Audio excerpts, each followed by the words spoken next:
250,000 radiators each year. Most of that growth was achieved in recent years, with the company building up to a workforce of over 200. And both company and union alike take pride that they've achieved all that hand in hand. Industrial relations are said to be top class. But all that has suffered a severe dent with an announcement from the company that they're establishing a £6 million identical factory in Manchester.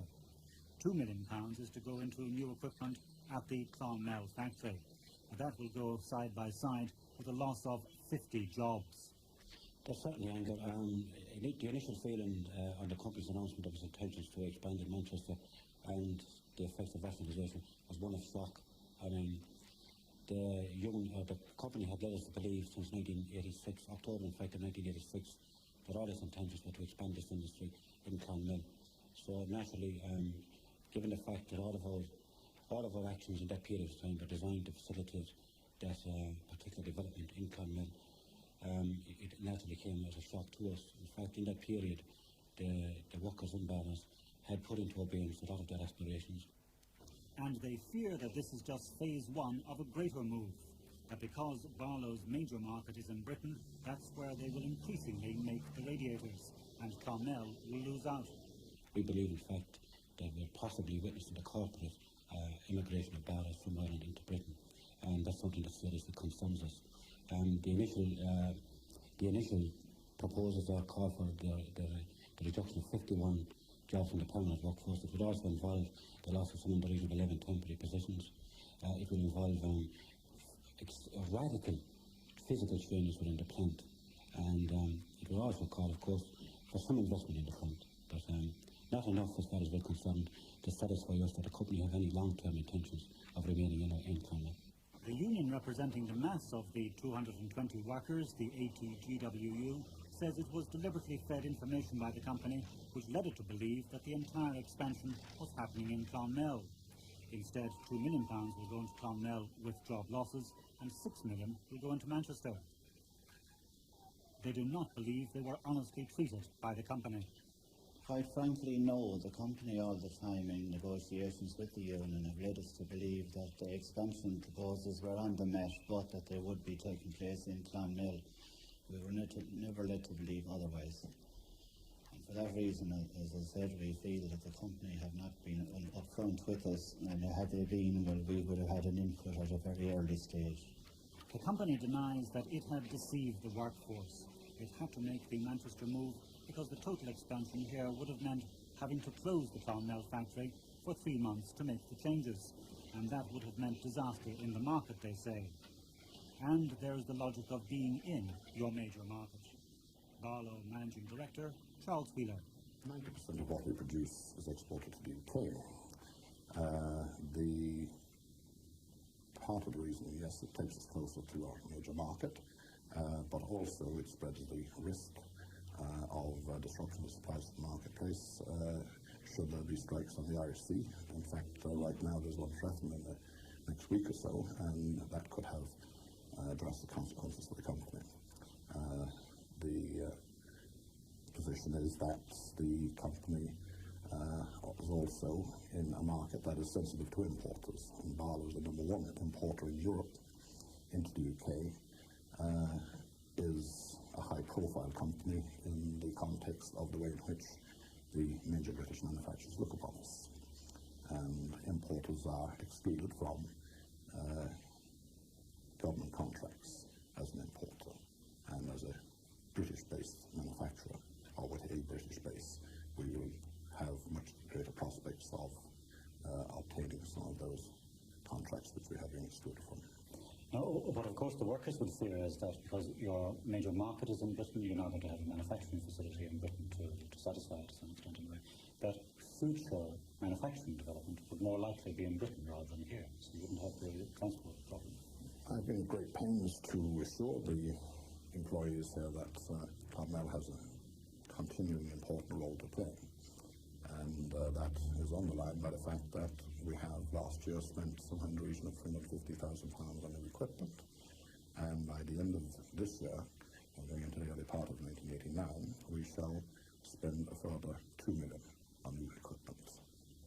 On the 25th of April, we start installation of new computerised and automated paint plant in the Clonmel factory, and that is due to start producing radiators with a new paint finish, which is required in order to respond to competitor activity by the 4th of July. And that will be followed by further changes during the rest of the year. So you're saying you have too much investors here to walk away from? There is far too much investment, and we also have a high regard for the important role that this factory has played in the group to date, and will continue to play.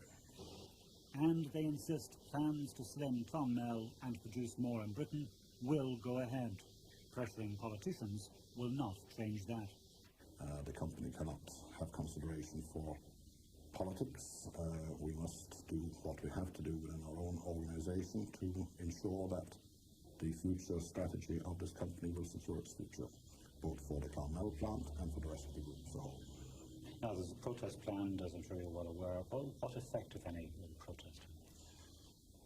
The effect, other than to highlight the plans that the company have to our commercial friends, will not have any effect on the decision that has been taken. That decision is irreversible. It's regrettable that the business strategy that has to be adopted results in the loss of jobs in Clonmel, but that is the unfortunate reality of business life today.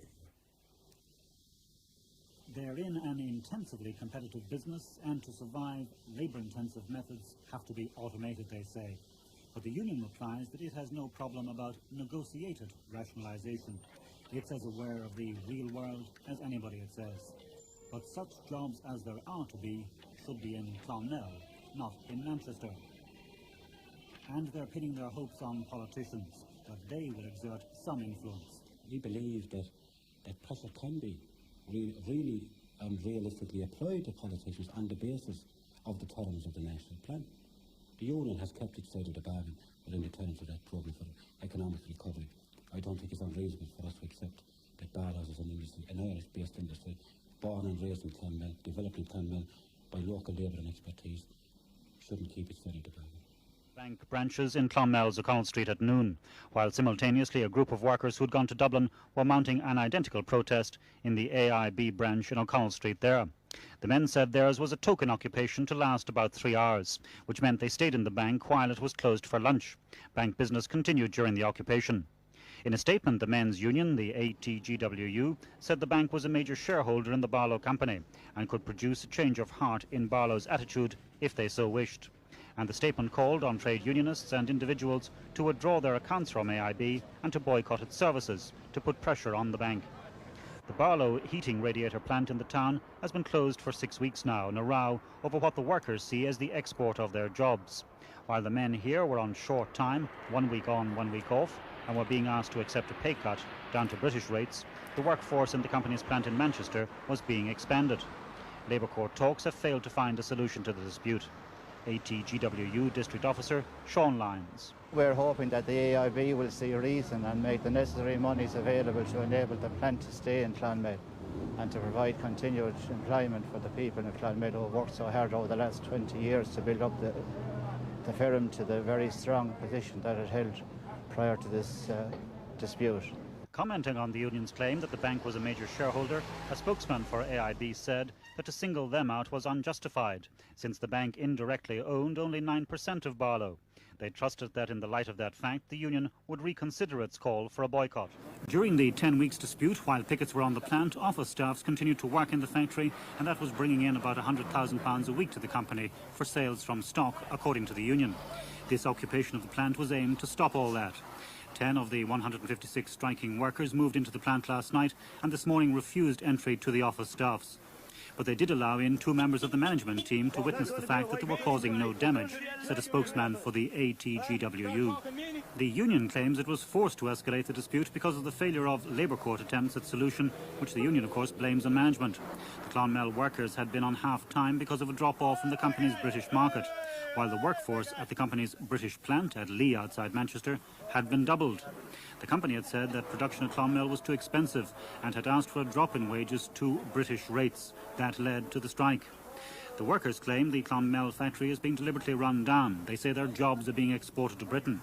The occupation was prompted by what the union says is the company's refusal to pay a statutory payment of about £250 a man in Christmas pay, due despite the dispute, according to the union.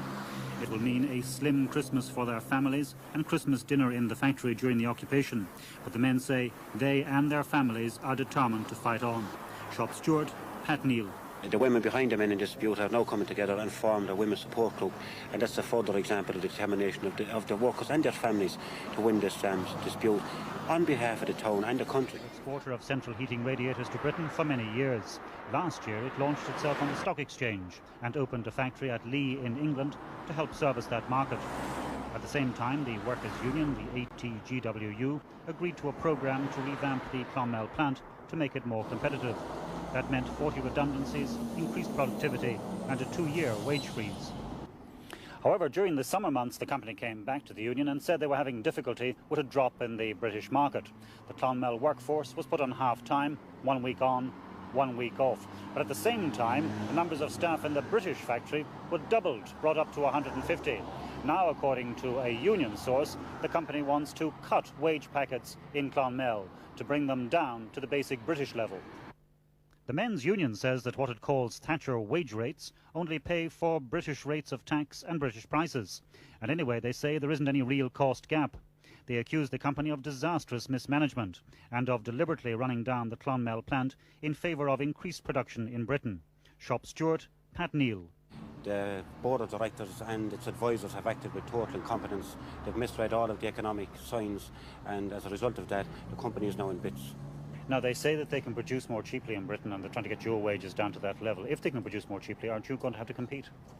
Well, all of the arguments which the company have advanced to date in terms of bringing the costs down have been spurious arguments and couldn't be contained, because the fact of the matter is that it's an exporting company. 85% of its product is sold on the British market, and if we were to use that as an excuse, then every exporting company in Ireland would leave the country and we'd be left in a situation where the whole industrial base of the country would be destabilised. Talks between Barlow management and the union have failed to produce agreement. The company has said it's faced with a situation in which the union is refusing to use the established machinery of the Labour Court. The company made it quite clear to us that if we went to the Labour Court and that if the company didn't hear what it wanted to hear, it would refuse to honour that recommendation. No spokesman for the company was available today, but the ATGWU said there were no plans at present for further talks. Now, the pickets have been on the Barlow plant, closed by a strike called by the ATGWU after the breakdown of talks on the future of the factory. The union claims that after they had accepted redundancies and increased productivity last year, the management was now asking for wage cuts, and they claim the management was deliberately running down the Clonmel plant while it was expanding and taking on new staff at its British plant, which turns out the same product, or exporting the Clonmel jobs, as the workers put it. So far, the management has made no statement.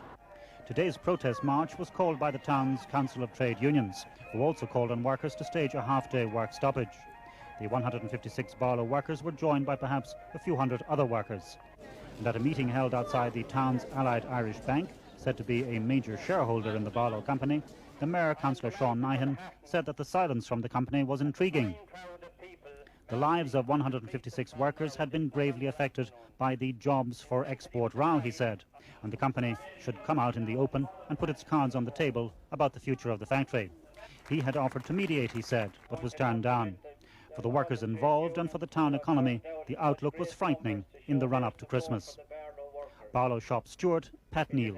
Well, the government can intervene through the mechanisms of the Programme for National Recovery. As you're aware, the unions are party to an agreement with the social partners, and the government have a major responsibility to ensure that the chapter for employment, which gave an undertaking for the protection of existing jobs and in fact the expansion of jobs, is being flagrantly breached by the company. So what would you want to hear the government saying to this company in particular? Well, we would want to hear the government saying to this company, which has strong Fianna Fáil connections, to put the workforce in Clonmel back to work and get production moving, and in that way become a victim of Britain's economic crisis. Around 90% of its sales are in the UK, and the recession in the British construction industry, triggered by rising interest rates, has cut deep into its profitability. Unfortunately for Barlow, the downturn came just as the company was expanding its British operation, hoping to increase its already substantial share of the UK market. Today the company revealed that its latest results, covering the 6 months to the end of September, will show a loss of around £700,000. So I would see a situation where we showed a profit of 700 in the first half last year. It will be of that magnitude with brackets around it for the first half of this year.